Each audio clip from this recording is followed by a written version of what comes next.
കണ്ണൂർ ഇരിക്കൂർ ഉപജില്ലാ സ്കൂൾ കലോത്സവത്തിൽ higher secondary വിഭാഗത്തിൽ ഗസലിൽ ഫസ്റ്റ് എ ഗ്രേഡോടുകൂടി വിജയിച്ച മോളാണ് ഇപ്പോൾ നമ്മോടൊപ്പം ഉള്ളത്. എന്താ മോളെ പേര്? ഏതാ school? Saint Thomas higher secondary school, Manikkadavu. ഗസലിലാണ് നമ്മൾ ഫസ്റ്റ് എ ഗ്രേഡ് അടിച്ചത്. ആദ്യമായിട്ടാണ് പങ്കെടുക്കുന്നത്? ആദ്യമായിട്ടാണ്. ആരെ പഠിപ്പിച്ചേ?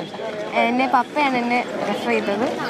പിന്നെ ഒരു ഗസൽ പാടുന്ന ഒരു ചേച്ചീനായിട്ട് കോണ്ടാക്ട് ചെയ്തു. ആദ്യമായിട്ടാണല്ലേ?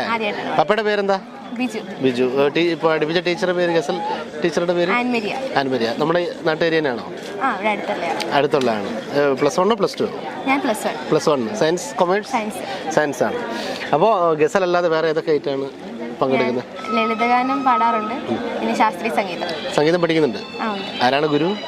ബിന്ദു ടീച്ചർ, ഇരിട്ടിയിലുള്ള ബിന്ദു ടീച്ചറാണ്. അപ്പോൾ ബിന്ദു ടീച്ചറുടെ മകൾക്ക് ഇപ്പോൾ ഗസലിൽ ഫസ്റ്റ് കിട്ടിയിരിക്കുകയാണ്. ഇനിയും ഒരുപാട് ഐറ്റങ്ങളൊക്കെ ഉണ്ട്. അപ്പോൾ നമ്മുടെ ട്രൂ മീഡിയ കേരളയിലെ പ്രേക്ഷകർക്ക് വേണ്ടി ഗസലോ അല്ലെങ്കിൽ മോക്ക് ഇഷ്ടപ്പെട്ട ഒരു പാട്ട്, സിനിമ പാട്ട് ഏതെങ്കിലും? ഗസൽ. ഓക്കെ.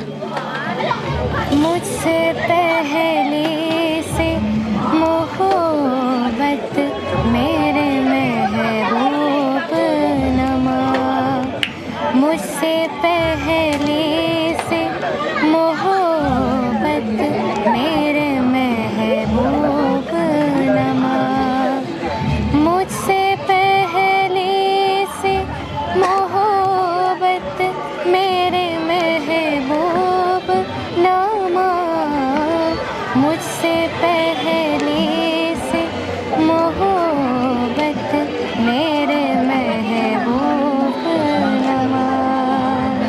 ഓക്കെ, അടിപൊളി, ഗംഭീരം, നല്ല അടിപൊളിയായിട്ടുണ്ട്. അപ്പം മോളിപ്പം പ്ലസ് 1 ആണ് പഠിക്കുന്നത്. എന്താണ് മോളുടെ അംബിഷൻ? എനിക്ക് മെഡിസിൻ്റെ ഡോക്ടറേറ്റ് എടുക്കാനാണ് താല്പര്യം അല്ലേ? അപ്പോൾ അതിൻ്റെ കൂടെ സംഗീതമൊക്കെ മുന്നോട്ട് പോകുന്നുണ്ട്. ആദ്യമായിട്ടാണ് ഇനിയിപ്പോൾ ജില്ലാ കലോത്സവത്തിൽ പങ്കെടുക്കാൻ പോകുന്നത്? ഇതിന് മുമ്പ് പങ്കെടുത്തിട്ടുണ്ടോ?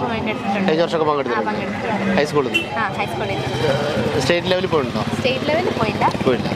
അപ്പോൾ ഈ പ്രാവശ്യം നമ്മുടെ മോള് സ്റ്റേറ്റ് ലെവലിൽ എത്തട്ടെ എന്ന് ട്രൂ മീഡിയ കേരള ആശംസിക്കുകയാണ്. എങ്ങനെ നമ്മുടെ കൂട്ടുകാരുടെയും അതോടത്തെ അധ്യാപകരുടെയൊക്കെ സപ്പോർട്ട്? നല്ല സപ്പോർട്ടാണ്. അവരുടെ സപ്പോർട്ട് കൊണ്ടാണ് ഞാനിപ്പോൾ ഫസ്റ്റ് കിട്ടിയത്. അപ്പോൾ നമ്മൾ മണിക്കടവ് സ്കൂൾ ഓവറോൾ അടിക്കുമോ? ഇപ്പം മണിക്കടവാണ് മുന്നിട്ട് നിൽക്കുന്നത് അല്ലേ? ചിലപ്പോൾ ഓവറോൾ അടിക്കാൻ സാധ്യതയുണ്ട്. നാളെ കൊണ്ടറിയാം അടിക്കും. അപ്പോൾ അതിനൊക്കെ സപ്പോർട്ടിങ്ങിനാണ് ഇവരൊക്കെ വന്നിരിക്കുന്നത്. അപ്പോൾ ഒരു ടീമിനെ തന്നെ, മണിക്കടവിലെ ഒരു ടീമിനെ തന്നെ ഇവിടെ ബോഡി ഗാർഡായി കൂട്ടിക്കൊണ്ട് വന്നിട്ടുള്ളത്. നമ്മുടെ ഓവറോളൊക്കെ അടിച്ചിട്ട് ഇവർ പോകുന്നതാണ് പറയുന്നത്. അപ്പോൾ മോക്ക് എല്ലാവിധ ആശംസകളും ട്രൂ മീഡിയ കേരള നേരുകയാണ്. ഇനിയുള്ള മത്സരങ്ങളിലും അതോടൊപ്പം തന്നെ ജില്ലയിലും സ്റ്റേറ്റിലും ഒക്കെ എത്തി നമ്മുടെ നാടിന്, മണിക്കടവിന് ഒക്കെ അഭിമാനമായി നമ്മുടെ ഈ മോള് മാറട്ടെ എന്ന് ട്രൂ മീഡിയ കേരള ആശംസിക്കുകയാണ്. Okay, thank you.